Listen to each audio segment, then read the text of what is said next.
সবাইকে ওয়েলকাম করছি আপনার প্রিয় শো টক উইথ নাহারে এবং সাথে আছি আমি হাসিনা আনসার নাহার। প্রিয় দর্শক, যেখানে কথা বলি আমরা সময়ের সেরা মানুষের সঙ্গে, শুনি তার জীবনের গল্প, জানি তার অভিজ্ঞতার কথা এবং খুঁজি ভবিষ্যতের পথ। প্রিয় দর্শক, প্রতি পর্বেই আমাদের স্টুডিওতে একজন অতিথি আমন্ত্রিত থাকেন। আজকে আমাদের স্টুডিওতে আমন্ত্রিত আছেন জান্নাতুল ফেরদৌস জান্নাত। চলুন দর্শক আমরা চলে যাই জান্নাতুল ফেরদৌসের কাছে। কেমন আছো? আলহামদুলিল্লাহ আপু, আপনি কেমন আছেন? আমি তো ভালো আছি, কারণ জান্নাত আমাদের সাথে আছে, তাই না দর্শক? আমরা তো ভালো থাকবোই। তারপর কি নিয়ে ব্যস্ততা যাচ্ছে?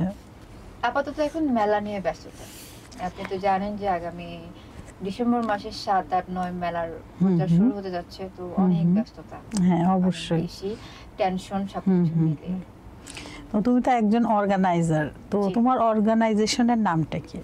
BH business club. এটার অর্থ কি? বিএইচ বিজনেস ক্লাবটা আসলে এমন ভাবে দেওয়া হয়েছে, এটা অনেকে অনেক ভাবে নেয় যে ক্লাব কিনা, কিন্তু এরকম কিছু না। বিএইচ হচ্ছে আমার ব্র্যান্ডের নাম, আমার যে নিজস্ব কোম্পানি, আমার যে একটা উদ্যোক্তা একটা নাম আছে, আমি যে একজন উদ্যোক্তা। আমার শুরু হয়েছে দ্য নিউ বিউটি হেভেন দিয়ে। তো বিউটি হেভেনের নামই আমি বিএইচ দিয়েছি। কিন্তু এখানে শুধু আমার না, এখানে অনেক উদ্যোক্তাই কাজ করতে পারেন যারা আছেন। এখন 19 পরিবার ওখানে, তো সবাই উদ্যোক্তা। কংগ্রাচুলেশন। তো ঠিক কোন ভাবনা বা কোন ব্যক্তিগত অভিজ্ঞতা থেকে তুমি বিউটি ইন্ডাস্ট্রিতে ব্যবসা শুরু করতে উদ্বুদ্ধ হলে এবং দ্য নিউ বিউটি হেভেন শুরু করলে? আমি আসলে একজন শুরুতে এটা বলতে চাই, আমি একজন অসুস্থ মানুষ, আমার হার্টের প্রবলেম আছে। আর এটা ফাইন্ড আউট করতে অনেক বছর লেগে গেছে, কারণ এমন একটা প্রবলেম যে ছোটবেলা থেকেই ছিল। তো আমি দেখা গেছে যে সবসময় বলতো ডাক্তার যে আমি টেনশন করি, কিন্তু কিসের টেনশন সেটা আমি জানতাম না। তো আমি অনেক আদরের ছিলাম, আমার আব্বু আম্মু নেই, তো দাদু অনেক আদর করে পালতো। তো এখানে দেখা গেছে যে আমি খেলতে গেলেও দেখতাম যে আমি হাঁপায় উঠতেছি, মূলত হার্টবিটটা বেড়ে যেত। হার্টবিট লাস্ট মোমেন্টে 375 ছিল। বাংলাদেশের সবচেয়ে বড় বড় ডাক্তাররা পর্যন্ত এটা কোনো সলিউশন বের করতে পারেনি। আমেরিকা থেকে একটা টিম আসছিল, তারাও বলছে যে আসলে এটা কেন হয় আমাদের জানা নাই। বিদ্যুৎ কেন চমকায়, আজ অব্দি এটা সলিউশন বের করা যায় না। তোমার ব্যথাটাও এরকম। আমি সেই জন্য সবসময় ডাক্তাররাও বলতো ওটা কাজে লেগে থাকো, মানে বিজি থাকতে বলেছে। কারণ আমি আমি যতক্ষণ না ঘুমাই যাই ততক্ষণই মনে হয় যে আমি কিছুটা ভাবতেছি, হাইপার হয়ে যাচ্ছে। কাজে থাকলে ভালো থাকে, সে থেকে কি নিয়ে কাজ করব, কোন বিষয় নিয়ে কাজ করব, কিভাবে মানুষের সাথে কাজ করা যায়, মিশা যায়, এই চিন্তা থেকেই মাথায় যখন থাকে না যে আমি কি করব, তখন অটোমেটিক একটা প্ল্যান চলে আসে, কাজ চলে আসে, এইভাবে চলে আসছে কাজ।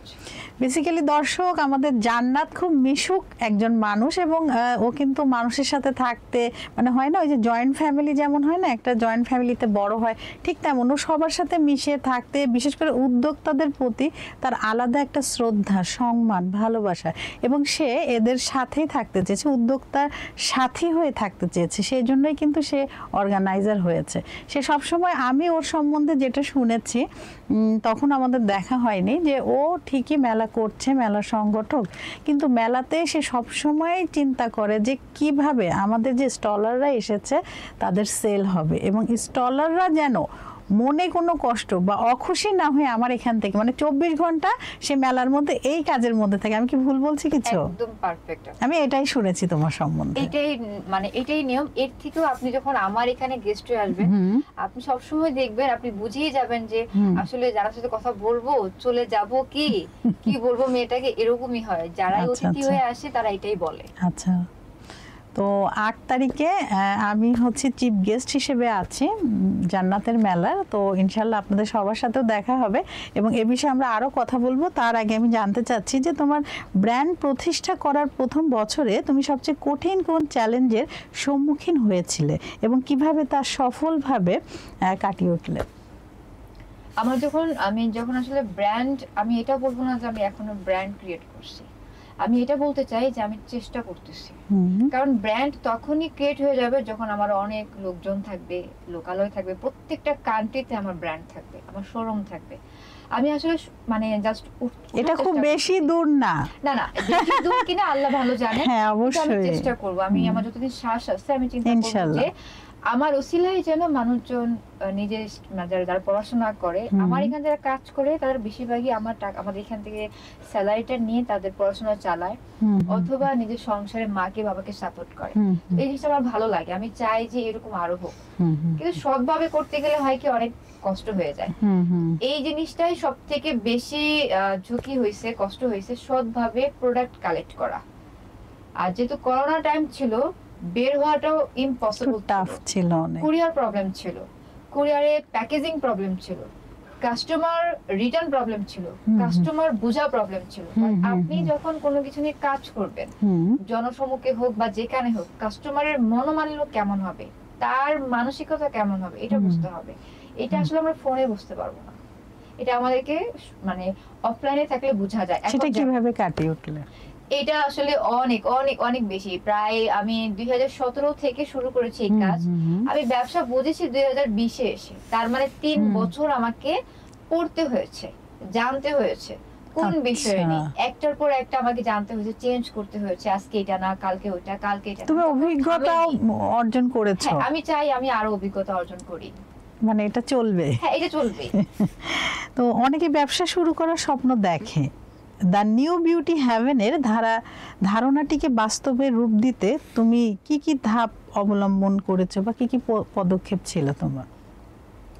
দ্য নিউ বিউটি হ্যাভেনকে শুরুতেই আমি বিশ্বাস করছি যে আমার আসলে পরিশ্রম করতে হবে, কাস্টমারের মন জোগাড় করতে হবে, কাস্টমারের পছন্দ বুঝতে হবে, মাইন্ড পড়তে হবে, আর পড়তে হবে আমার স্থান, আমি যেখানে আছি সেই জায়গায়, ফটোগ্রাফি ক্লাস আমাকে জানতে হবে। পড়াশোনা আসলে কোনো শেষ নাই, সেটা আপনি গুগল বলেন, মোবাইল বলেন, আপনি ট্রেনিং সেন্টার বলেন, যেখানেই আপনি পড়েন না কেন, যে প্রোডাক্ট নিয়ে আপনি কাজ করেন না কেন, তার সম্পর্কে আপনাকে পারফেক্ট ভাবে জানতে হবে। অবশ্যই জ্ঞান অর্জন করার জন্য তো আমাদের সুদূর চীনে যাওয়ার কথা আছে আমাদের কোরআন শরীফে। সো আমরা আসলে জ্ঞান অর্জন সব জায়গা থেকেই করতে পারি।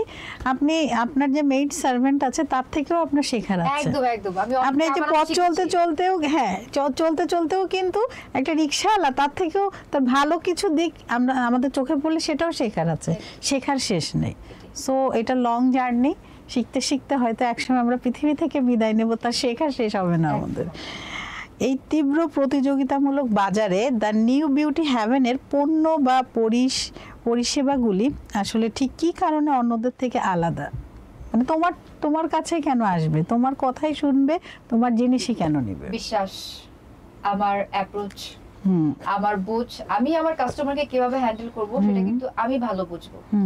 আমি প্রত্যেকটা কাজ আমি নিজে করার চেষ্টা করি। আচ্ছা, এটা হচ্ছে সবথেকে বড়, এটাই তোমার মূল মন্ত্র। একদম, এটাই হচ্ছে আমার মূল জিনিস। আমার মাথায় কি চলছে আপনি হাজার হলেও বুঝবেন না। সামনে যিনি আছেন, যে কথা বলতেছেন, তাকে বুঝতে হলে আমাকেই থাকতে হবে। আমি যখনই কাউকে দিয়ে কাজ করাই, সেই কাজটা পারফেক্ট হয় না, হলেও আমার জন্য তোমার জন্য না, কারণ তুমি নিজে অবজার্ভ করো সবকিছু। সো তোমার নলেজ বেশি, তোমার ব্যবসা, তুমি নিজেই যদি পরিচালনা না করো, ওই যে হয় না অনেক সময় অনেক কোম্পানি কিন্তু দেউলিয়া হয়ে যায়। হয় কেন? হয়তো মালিক সেখানে থাকছে না বা দেখছে না সেভাবে। অনেক সময় অনেক কোম্পানি কর্মীদের হাতে চলে গেলে ওইটার আর সেই ইয়েটা থাকে না, পুরা দেউলিয়া। এটা কখনো করা যাবে না, এটা কখনোই না। তুমি সফলভাবে তোমার ব্র্যান্ডের বৃদ্ধি ঘটিয়েছো, তো তোমার ব্যবসার দ্রুত উন্নতির পেছনে মূল কৌশল বা সিদ্ধান্তগুলো কি ছিল? এখানে একটু কথা আছে, আমি আসলে এত সফলতা পাইনি, আমি কিছুই পাইনি, কিছু করি। ওটা তুমি বলো, কিন্তু আমরা মনে করি সে সফল একজন নারী। অনেক মানুষকে নিয়ে বুঝতে পারি, আজকে আপনি যে জায়গাটায় আছেন আপু, আমি বিশ্বাস করি আপনি আরো উপরে উঠবেন, কিন্তু আমি এই জায়গায়ও আসতে চাই না। আমি চাই যে আমার প্রতিষ্ঠানে আরো অনেক মানুষ আসুক, আরো অনেক ব্র্যান্ড হোক, তখনই। আর যদি এটা প্রশ্ন থাকে যে আসলে কি করা উচিত, সিদ্ধান্তগুলো কি ছিল, সিদ্ধান্ত কিভাবে নিতে হয়, আপনার যদি স্টাফ থাকে, আপনি আপনার স্টাফের সাথে নিয়মিত হয়ে কথা বলতে পারেন, যাচাই বাছাই করতে পারেন। বর্তমানে মার্কেট অনেক খারাপ, অনেক প্রতিযোগিতা মানে হয়ে গেছে। যে কাস্টমার ছিল তিনিও এখন উদ্যোক্তা হওয়ার চেষ্টা করতেছেন। আসলে এটা উদ্যোক্তা না, এটা হচ্ছে একজন সেলার হিসেবে বলা চলে।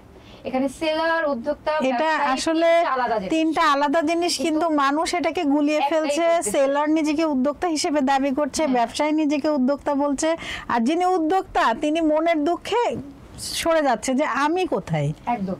তো সে বিষয়ে কিছু বলো। অনেকের স্বপ্ন ধ্বংস হয়ে যাচ্ছে। হ্যাঁ। আমি মনে করি যে এটা করতে হলে আপনাকে নিজে লড়াই করতে হবে, আর অন্য কেউ সুযোগ করে দিতে হবে। কারো পিছিয়ে লাগা যাবে না, কাউকে দেখে দেখে কম্পেয়ার করা যাবে না, বা তাকে কপি করা যাবে না। এই কপি পেস্টের কারণে আজ এত সমস্যা।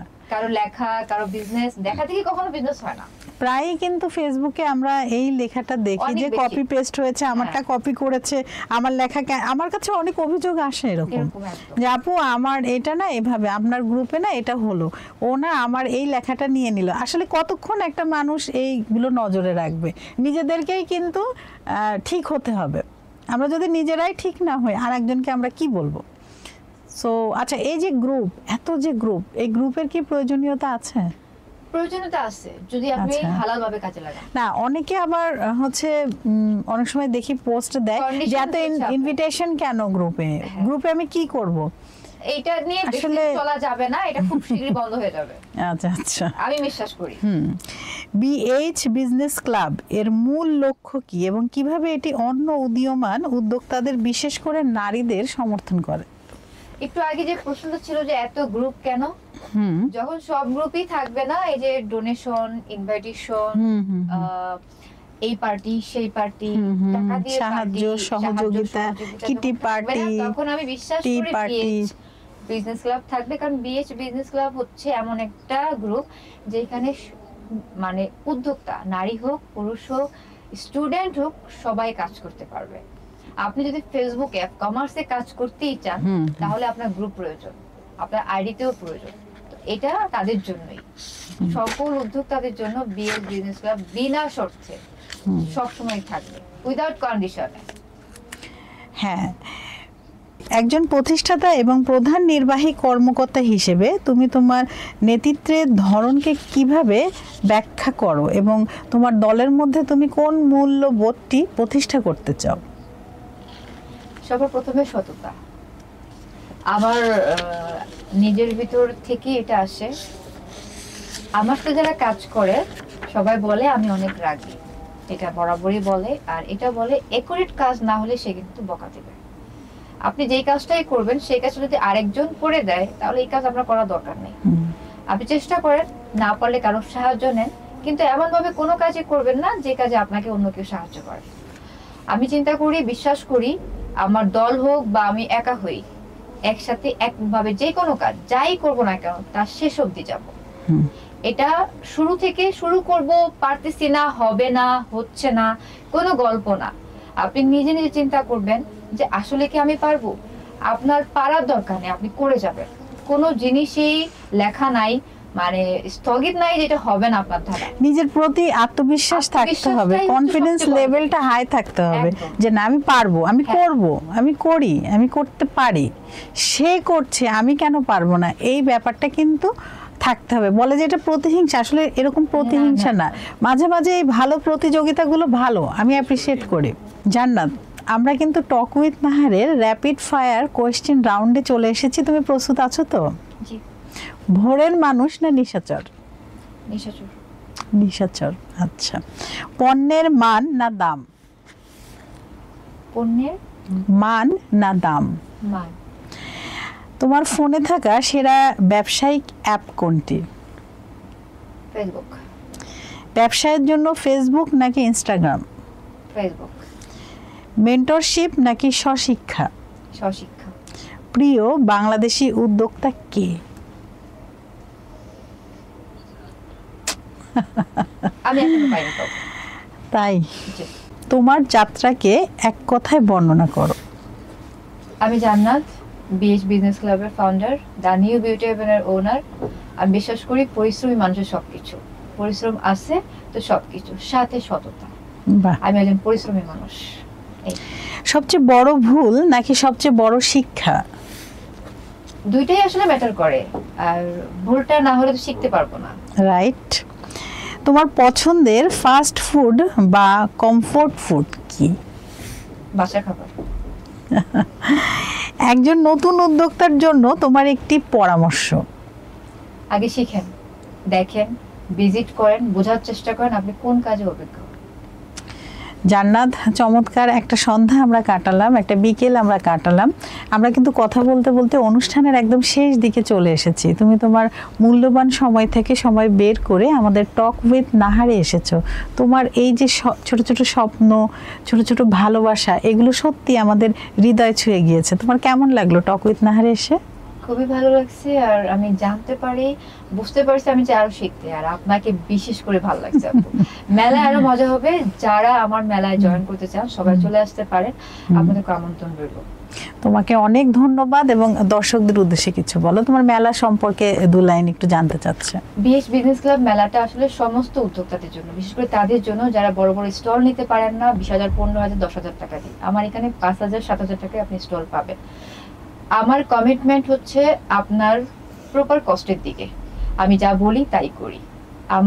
আমি এক কথার মানুষ, আমি বিশ্বাস করি আমি কাস্টমার দিন আপনি সেল করতে পারবেন, কিন্তু প্রপার আপনাকে জানতে হবে কেউ সেল করতে হবে। সবাইকে আমন্ত্রণ রইল, ভিজিট করবেন। স্টল নিতে কোনো কথা নাই, আপু থাকতেছে, আরো অনেক গেস্ট থাকবে, প্রচার প্রসার দুইটাই হবে, আসবেন মেলায়। এবং আমাদের দৈনিক কালের সমাজ এবং 21সংবাদ.com-ও থাকছে আপুর এই মেলাতে। এবং আপনাদের সবাইকে আমি হাসিনা আনসার নাহার আমন্ত্রণ জানাচ্ছি। হয়তো স্টলার হিসেবে না হলেও আপনারা জাস্ট ঘোরার জন্য, দেখার জন্য আপনারা অবশ্যই আসবেন। আমি থাকবো 8 তারিখে, 7, 8, 9 এই 3 দিন কিন্তু এই মেলার আয়োজন চলবে। এবং আমি চাই আমাদের দর্শকরা আমাদের সাথে থাকুক, এবং আমরা এই পোস্টটা যে হবে, পোস্টের কমেন্টে অবশ্যই জানাবেন যে কারা কারা আসতে চান আমাদের মেলায় বা আসবেন, এবং কোথায় যোগাযোগ করতে হবে এটা আমরা জানিয়ে দিব। তো অনেক ধন্যবাদ, অনেকটা সময় দিলে। আবারও নতুন কোনো আয়োজনে তোমার সাথে দেখা হবে ইনশাআল্লাহ। ভালো থাকবে। দর্শক, আপনারা যারা এতক্ষণ আমাদের সাথে ছিলেন, আমাদের পাশে ছিলেন, আপনাদের সবাইকে অসংখ্য ধন্যবাদ। আবারও নতুন কোনো অতিথিকে নিয়ে আমি হাসিনা আনসার নাহার আপনাদের সবার মাঝে উপস্থিত হব। ততক্ষণ পর্যন্ত আপনারা সবাই ভালো থাকুন, সুস্থ থাকুন এবং আমাদের সাথে থাকুন। আল্লাহ হাফেজ।